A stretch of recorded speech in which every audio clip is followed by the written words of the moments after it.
예, 안녕하십니까. 저 부산항공사의 박호교 실장입니다. 반갑습니다.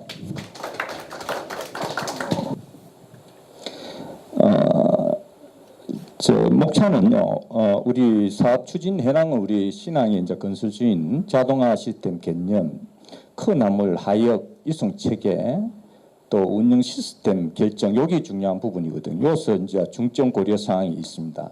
그 밑에 이제 핵심 요소들이 있고, 그래서 우리 항만공사에서는 부산항식 자동화가 어떤 부분을 이제 부산의 자동화로 우리 도입을 해야 될 건가 하는 것을 나름대로 정립을 해놨습니다. 신항은 아시다시피 95년도부터 30년까지 20조 원 정도 투입을 해서 부두, 방파제, 호환, 도로 뭐 이런 부분들이 LNG 벙커링부터 해서 이렇게 지금 진행되고 있습니다. 한 50% 정도 지금 실적을 보이고 있습니다. 이 큰 부두가 있고 우리 기타 부두가 있는데요. 운영 중인 부두가 22개 선석이 있고 공사 중인 부두가 6개 선석이 있는데 이게 정부 정책 기본 계획이죠. 기본 계획에 따라서 이렇게 이제 건설되고 있는데 이게 좀 잘못된 게 뭔가 하면은 사실 기타 부두가 신항에 빨리 만들어 줬어야 되는 겁니다. 옆에서 지원할 수 있는 중소형 선박들, 거내 선박들 이런 화물을 모을 수 있는 이런 게 돼야 되는데 이게 신항이 없다 보니까 북한에서 다 셔틀을 하거든요. 이렇게. 이게 운송비하고 이런 게 엄청 발생이 되는 겁니다. 그래서 처음부터 계획할 때부터 모순만 만드는 거죠. 모순만. 이 지원할 수 있는 이런 부분 부두들도 좀 빨리 만들어 주셔야 되는데 지금도 계획 단계라는 거죠. 그죠? 안타까운 부분이 좀 있습니다. 자, 우리 여기 보면은 우리 신항에 1부두라 그러고요. 2부두가 6개, 3부두, 4부두, 5부두, 6부두 이렇습니다.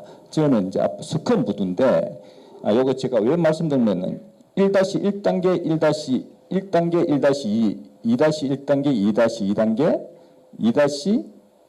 2-3단계, 4단계, 2-5단계, 6단계 이렇게 구분되어 있습니다. 저는 이제 3단계 구역이고 이렇게 이제 개발 단계는 이렇게 구분되어 있고 부두 명칭은 이제 북컨, 남컨, 서컨 이렇게 이제 하고 운영사가 지금 5개 운영사가 있고요.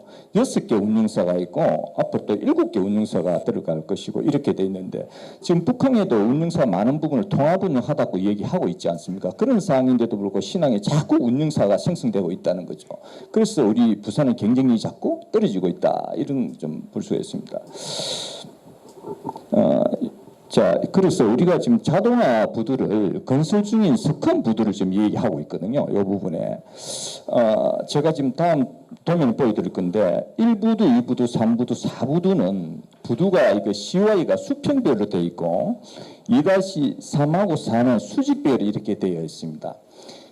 자동화 터미널, 무인 자동화 터미널은 수직별을 두고 주로 얘기를 하고 있습니다. 물론 수평도 한두 개 있지만 수직배열을 두고 얘기하고 있고 그러면 석컨은 수평배열을 갈 것인가 수직배열을 갈 것인가 이런 부분이 지금 논의가 되고 있는데 수직배열을 간다면 암벽법선에서 얘기입니다. 암벽법선이 이렇게 있으면은 암벽법선에서 장치장이 이제 이렇게 수직으로 되어 있는 게 수직배열이고 암벽법선과 동일되어 있는 부분이 수평배열 이렇게 표현을 합니다. 그래서 우리 석컨은 수직으로 갈 것인가 수평 갈까 이게 지금 논란이 되고 있는 부분인데 완전 무인 자동화는 수직으로 가야 됩니다.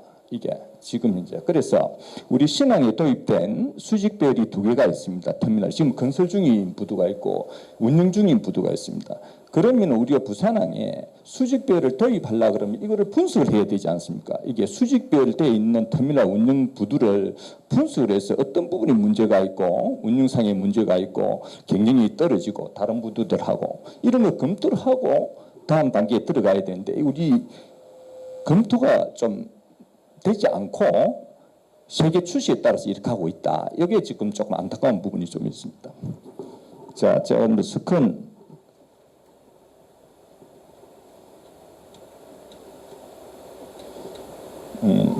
요게 석컨입니다.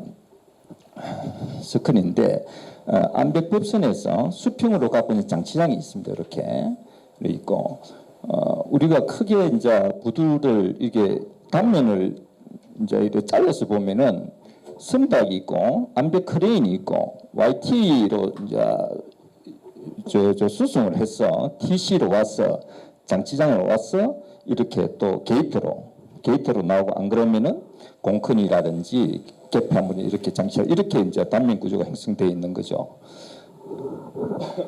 그래서 이제 우리 스컨에는 이제 수평 배열이냐 수직 배열이냐 이제 두고 이제 논의하게 되는데 우리 스컨은 지금 단면이 어제에도 신문에 나오면 이 송도섬입니다. 송도섬인데 송도섬을 이제 드러내고 우리 저 선박이 2만 3천 TU급 선박이 앞으로 붙을 예정입니다. 이런 대형 선박이 붙으니까 CY 부분도 좁으니까 CY 부분도 좀 넓혀서 이 선박이 오면은 이 터미널 안에서 모든 게 처리할 수 있는 구조로 갖고 가자 하는 게 어제 아래 이제 언론도 나오가는데 이거는 벌써 제가 2014년도에 항만 기본계획 15년도에 수정 계획 하지 않습니까? 그때 제가 이래 해수부에 다 이래 문서를 다 보낸 내용들이에요.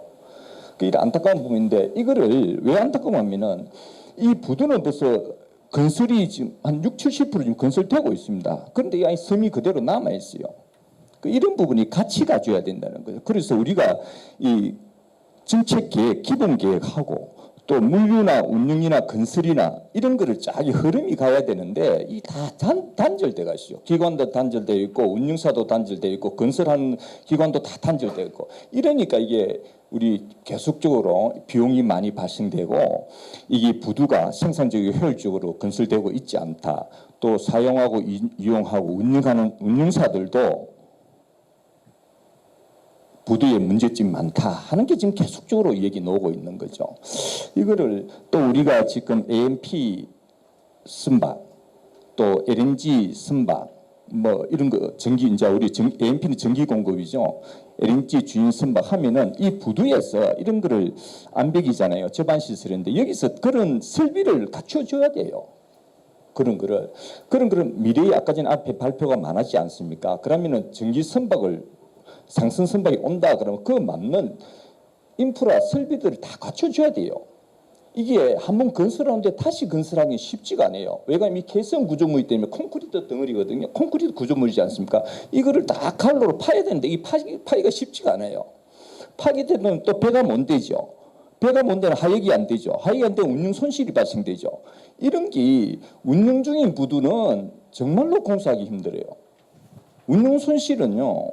우리가 임대료에 이제 한 선석당 임대료가 한 80억 정도 이렇게 보는데 임대료는 아무 문제가 안 돼요. 운영 손실은 몇백억이 손실되는 거죠. 이런 게 굉장히 큽니다. 그래서 이런 게 미래에 선박이라든지 이런 게 있다면은 이런 거를 대응해서 다 만들어줘야 돼요. 인프라를 다 구축시키는데 이런 게 지금 검토하는 게 없다는 거예요. 다 이렇게 서로 전문가들 다르다 보니까 이런 게 고민하는 사람이 없습니다. 그래서 우리 건설 쪽에서는 그냥 도면들 만들어주는데 끝나는 거예요. 그래서 이제 제가 여기서 한마디 좀 드리고 싶은 거는 제일 중요한 운영 계획입니다. 운영 계획이 나와야 건설을 하는 거예요. 그런데 지금은 운영 계획을 하는 사람이 없어요. 운영 계획을 검토하는 사람이 없다면 그냥 엔지니어들이 해수부에서 항만국이에요. 항만공사는 건설실인데 엔지니어 쪽에서 계획을 잡고 설계를 하고 그냥 만들어버린 거예요. 그냥 운영사는 쓰라는 거죠. 이용하는 사람 이용하라는 거고 사용하라는 거고. 이렇게 지금 만들어지고 있다. 이게 안타까웁니다. 그래서 운영계획이 가장 중요합니다. 이 부두를 수직이냐 수평이냐 고민을 건설에서 하는 게 아니고 운영에서 해줘야 하는 겁니다. 운영 시스템 구조가 어떤 게 효율적이냐, 물류 흐름이 어떤 게 맞느냐, 이게 운영적에서 검토를 해야 되는데 지금 이게 우리 항만공사 직접 운영을 하지 않지 않습니까? 그래서 보기에 운영에 대해서 노하우가 없는 거예요. 이론값밖에 없는 거죠. 그럼 해수부에서 그 항만국이나 엔지니어 쪽에서 설계를 할 때 운영 계획을 이제 그 지원을 해주지 않습니까? 지원을 해주는 쪽도 마찬가지입니다. 교수님이나 이제 개마도 하겠지만 개마 연구기관이지 않습니까? 이런 쪽에서 현장에 어떤 문제되는 이런 실정에 대해서는 잘 전달이 안 되고 있다는 거죠. 그래서 만들어 놔놓고 계속적으로 시행착오 겪고 있다. 이걸 지금 제가 지금 그거를 신앙에 일단 너무 안타까운 부분입니다. 그리고 우리 항만공사 2004년도에 설립됐기 때문에 항만공사 부두 만드는 거는 한진 부두도 해수부 같이 만들었고 현대가 쓰고 있는 2-2도 그 해수부 같이 만들고 우리가 만드는 이거 처음이에요. 항만공사 만드는 거는. 이렇게 좀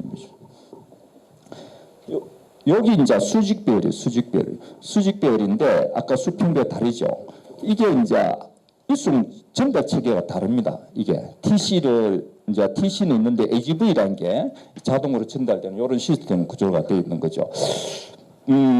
제일 중요한 거는 제가 아까 그 고려 요소들을 제가 11가지를 그것도 제가 만드는 거예요. 만드는데 11가지 요소들이 있는데 그 요소들이 다 충족을 시켜줘야 돼요. 그래야 그게 부산항에 맞는 시스템이 어떤 거냐 이렇게 정해야 되는데 현장에는 전혀 감이 없는 분들 쪽에서 중국 터미널이 만드니까 우리도 같이 해야 되겠다. 이거는 우리 실정에 맞지 않아요. 우리 부산항에 갖고 있는 경쟁력이 있거든요. 화물의 어떤 특성이라든지 우리 노하우라든지 이런 게 다 있기 때문에 그 중국과 같지가 않습니다. 우리 부산항은 이 바다를 매립해야 만드는 거예요. 이 바다 매립하는데 지반이 있는 거예요. 지반. 뻘천을 갖다 매립한 건데 이게 치마가 생깁니다. 치마. 이 자동 시스템은 전자 시스템이잖아요. 치마 생기면 에러가 납니다. 에러가 나면 계속적으로 유지부수가 따라가고 이런 부분이 있고요.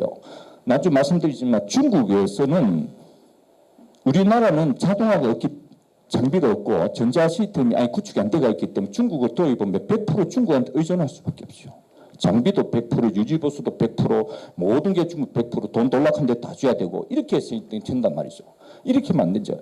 그래서 우리 지금 부산항에는 이렇게 하고 수직배열에서 우리에 맞는 어떤 이런 구조를 하고 수직배열에 완전 무인 자동화는 우리가 그만큼 시간을 두고 연구를 해서 우리 기술자들이 우리 한국에서 그런 거를 만들 수 있는 기술 축적이 되고 됐을 때 도입을 하면 돼요. 왜 되는 걸 제가 또 지금 제가 이 부산항식 자동항식은 이런 식으로 지금 시스템을 제가 해놨는데 이게 일자리는 제가 3년 전에 검토할 때 일자리는 고려하지 않았었어요. 신항에 실질적으로 운영되고 있는 화물의 특성이라든지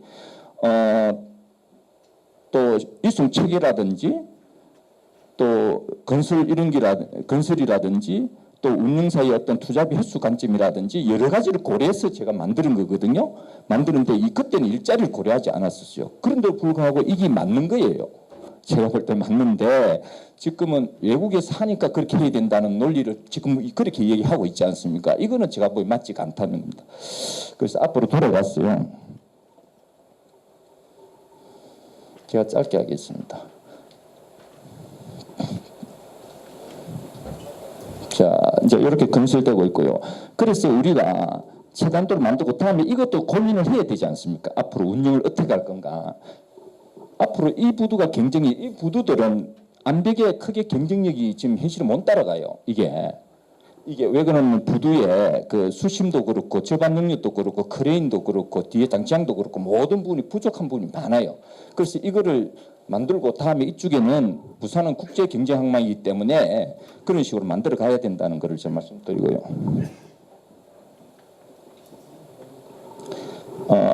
무인 자동화하고 그 자동화 시스템 개념입니다. 이건 한번 읽어보시면 될 것 같고요.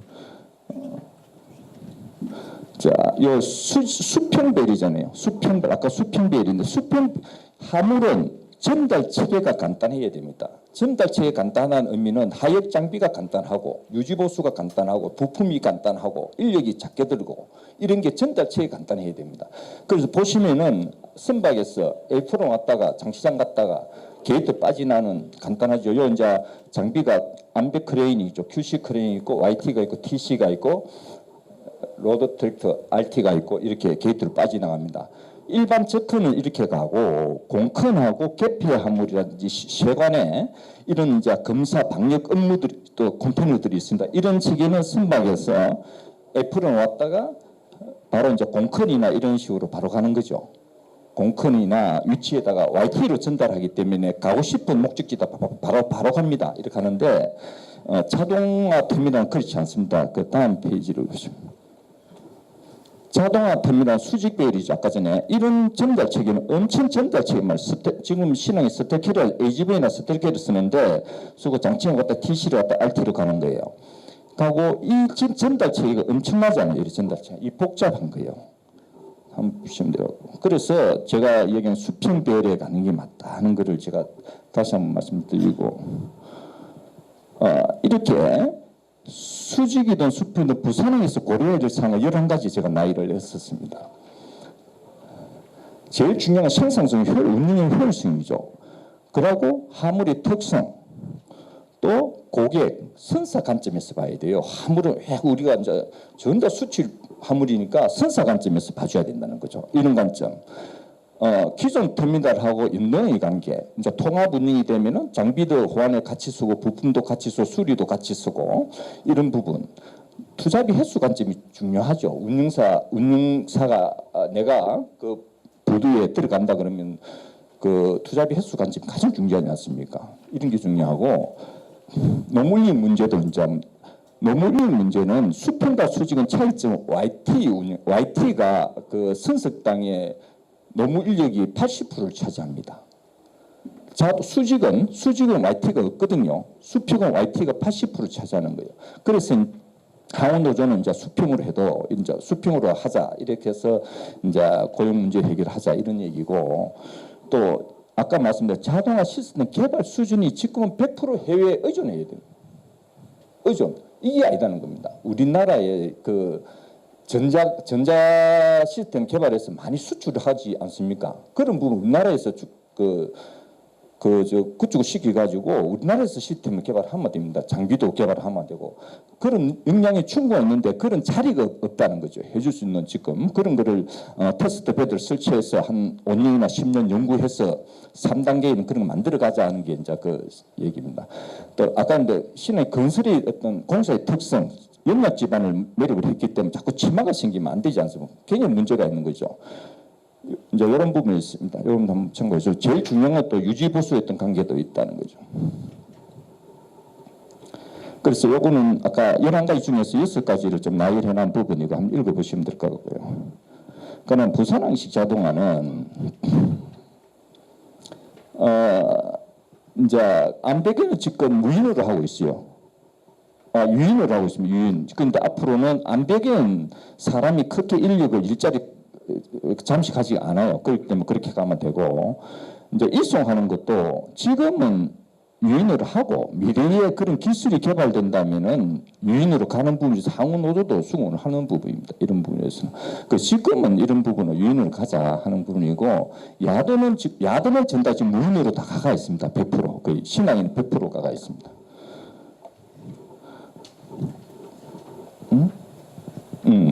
그래서 이제 이 본선 암벽 쪽하고 저 무인 자동하고 YT는 유인으로 하고 무인으로 하고 아까 말씀드린 이런 시스템 어떤 개념들을 다시 한번 정리를 해놓은 부분입니다. 뭐 참고로 한번 보시고 다음 주 질의 응답할 때 다시 좀 논의하도록 하겠습니다. 너무 빨리 진행했습니다. 예, 감사합니다.